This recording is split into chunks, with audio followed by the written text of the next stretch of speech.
hari ini kita kembali akan beribadah. Ibu berharap anak-anak bisa mengikuti ibadah hari ini dengan hikmat ya anak-anak ya. Mari kita berdoa dulu sebelum kita mulai beribadah. Mari kita berdoa anak-anak, lipat tangan dan tutup matanya. Terima kasih Tuhan Yesus kalau pagi hari ini kami boleh kembali beribadah di hadapan-Mu. Mari Tuhan, kuduskan setiap kami supaya kami layak di hadapan-Mu. Tuhan Yesus, kami memohon kepadamu pimpin ibadah ini dari awal, pertengahan sampai akhir nanti Tuhan. Di dalam nama Tuhan Yesus Kristus kami sudah berdoa dan mengucap syukur. Amin. Selamat pagi anak-anak. Hari ini kita bersyukur kita bisa beribadah kembali ya.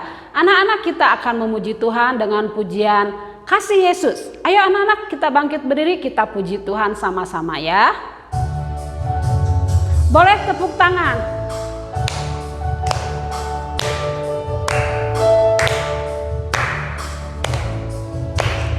Kasih Yesus indah-indah, oh indah. Kasih Yesus indah-indah, oh indah. Kasih Yesus. Kasih Yesus indah-indah, oh indah. Kasih Yesus indah-indah, oh indah. Lebih indah dari pelangi, lebih indah dari bintang di langit, lebih indah dari bunga di padang, oh Yesusku.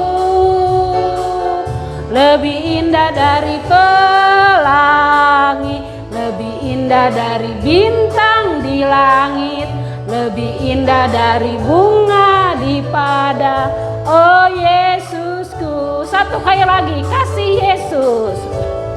Kasih Yesus indah-indah, oh indah. Kasih Yesus indah-indah, oh indah. Kasih Yesus. Kasih Yesus indah-indah, oh indah. Kasih Yesus indah-indah, oh indah. Lebih indah dari pelangi, lebih indah dari bintang di langit, lebih indah dari bunga di padang, oh Yesusku. Lebih indah, lebih indah dari pelangi, lebih indah dari bintang di langit, lebih indah dari bunga di padang, oh Yesusku.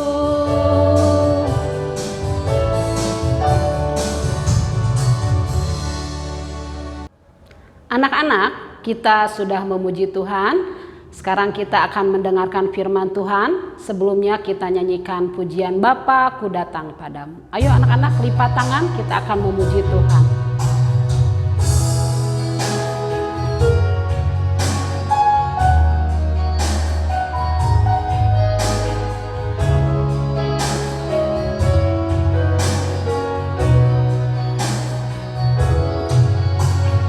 Bapa-Ku datang padamu, naikkan ucapan syukur atas kasih anugerah-Mu yang indah setiap hari. Pagi hari, pagi hari, siang hari, sore dan malam hari. Tak hentinya mengucap syukur atas kebaikan-Mu. Satu kali lagi anak-anak, Bapa-Ku datang padamu. Bapa-Ku datang padamu, naikkan ucapan syukur atas kasih anugerah setiap hari. Pagi hari, siang hari, sore dan malam hari, tak hentinya mengucap syukur atas kebaikanmu. Tak hentinya, tak hentinya mengucap syukur atas kebaikanmu.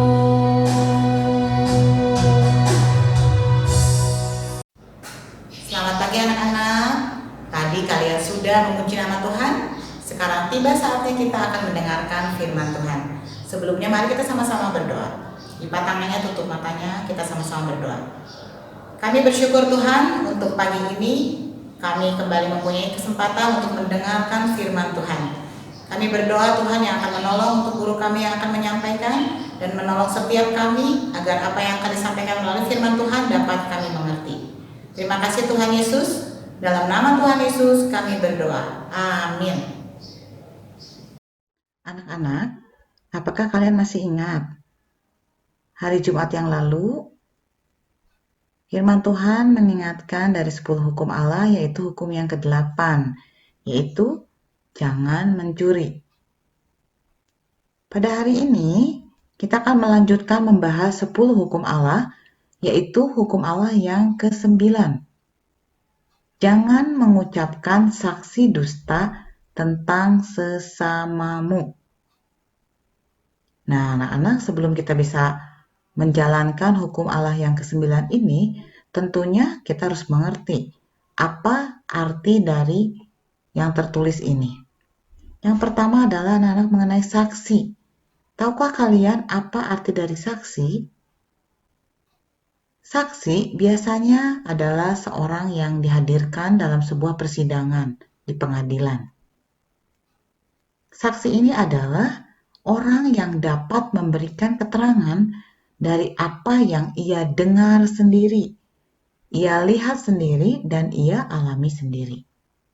Jadi saksi ini anak-anak adalah orang yang hadir pada saat kejadian atau dalam sebuah peristiwa. Dia bisa mendengar, dia melihat, atau dia mengalami sendiri. Barulah itu disebut saksi. Dan seorang saksi di pengadilan, ini tidak sembarangan anak-anak, tetapi saksi ini biasanya sebelum mereka memberikan kesaksian, mereka harus disumpah dulu. Artinya ini adalah satu hal yang benar-benar terjadi, benar-benar dilihat, dan benar-benar dialami. Seharusnya demikian.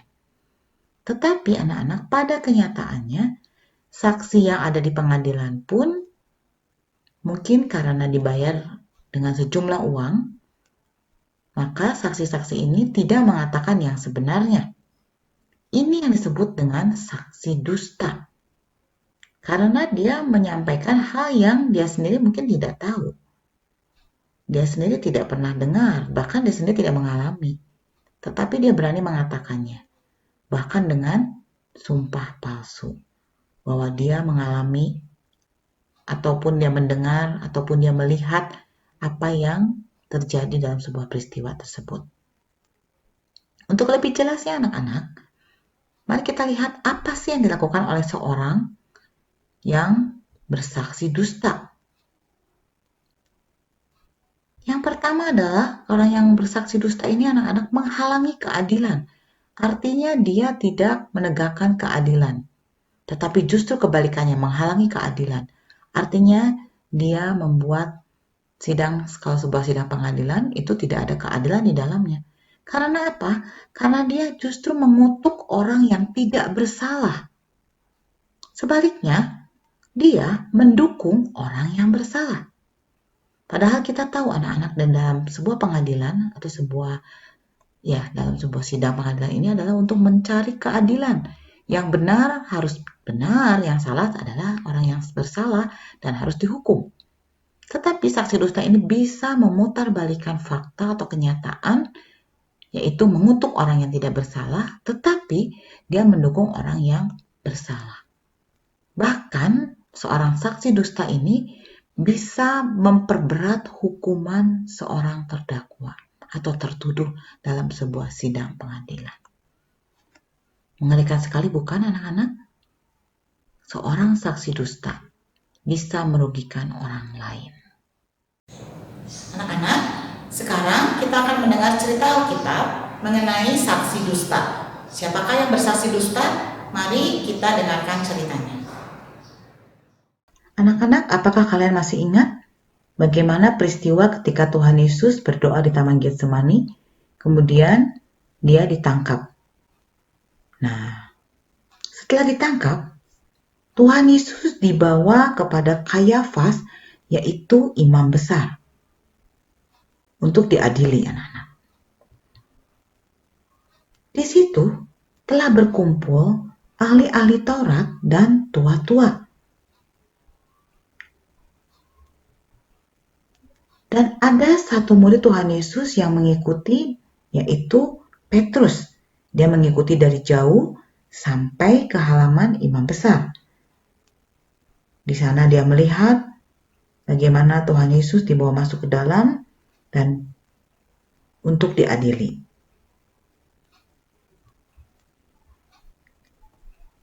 Imam-imam kepala, malah seluruh mahkamah agama mencari kesaksian palsu terhadap Tuhan Yesus. Dengan satu tujuan anak-anak, yaitu supaya Tuhan Yesus dapat dihukum mati. Tetapi apakah mereka berhasil dengan kesaksian-kesaksian palsu atau saksi-saksi dusta ini? Firman Tuhan mencatat, mereka tidak berhasil. Meskipun sudah banyak saksi dusta yang ditampilkan, tetapi mereka tidak berhasil untuk mencari kesaksian ataupun mencari kesalahan Tuhan Yesus. Sampai tampillah dua orang dari antara mereka yang mengatakan, "Orang ini berkata, aku dapat merubuhkan bait Allah dan membangunnya kembali dalam 3 hari." Mendengar hal itu anak-anak, lalu imam besar berdiri dan berkata kepada Tuhan Yesus, "Tidakkah engkau memberi jawab atas tuduhan-tuduhan saksi-saksi ini terhadap engkau?" Anak-anak mendengar perkataan imam besar tadi, Tuhan Yesus tetap diam. Lalu imam besar ini melanjutkan kembali dengan pertanyaan anak-anak. "Demi Allah yang hidup, katakanlah kepada kami, apakah engkau Mesias, anak Allah atau tidak?"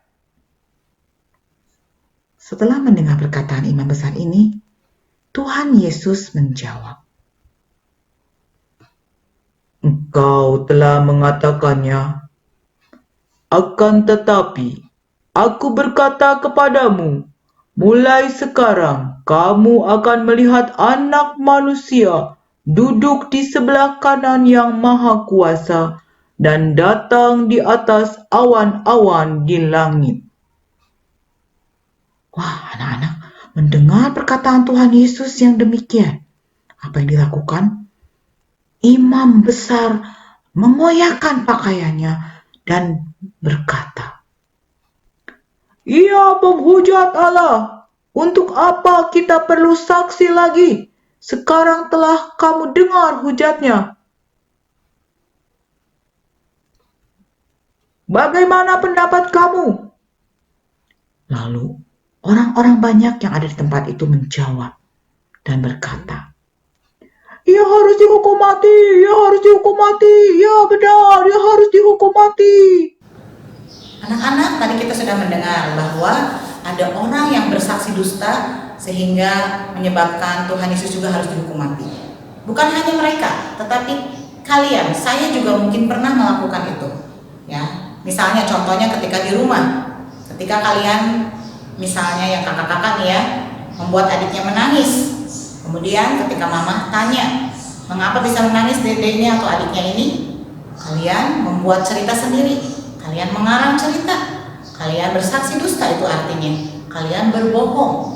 Kalian mungkin membela diri, mengatakan dedenya menangis karena dede duluan yang mungkin jahil kepada kalian. Itu contoh di rumah.